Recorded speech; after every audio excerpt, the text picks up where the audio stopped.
Good days, good day, sir and madam. My name is Joanne Bocalig. I'm 27 years old. My height is 163 centimeter.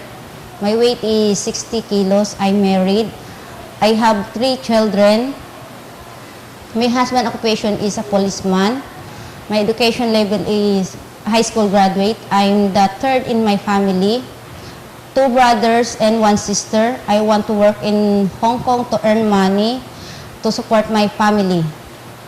Hello, Miss Joanne. How are you? I'm fine, madam. Have you worked as domestic helper in the Philippines? Yes, How long did you work? almost 2 years. How many members of the family you have served? 4, How many children and how old when you begin to work there?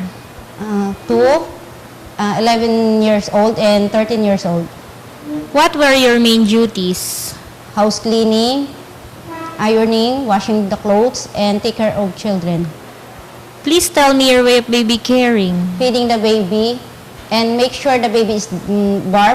After feeding, changing the diaper, and giving the vitamins. How do you get along with young children? Play with them, teach them homework, tell them stories, and tell the right way behavior.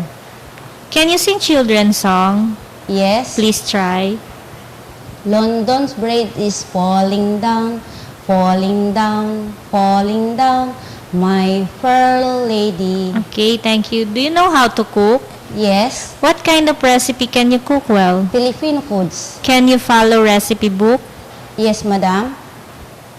Describe your personal character. Hardworking, honest, loyal, and kind-friendly.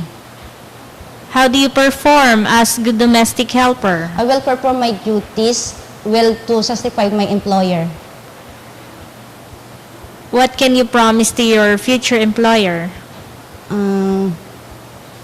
I promise to follow my employer rules and regulation and to finish my contract.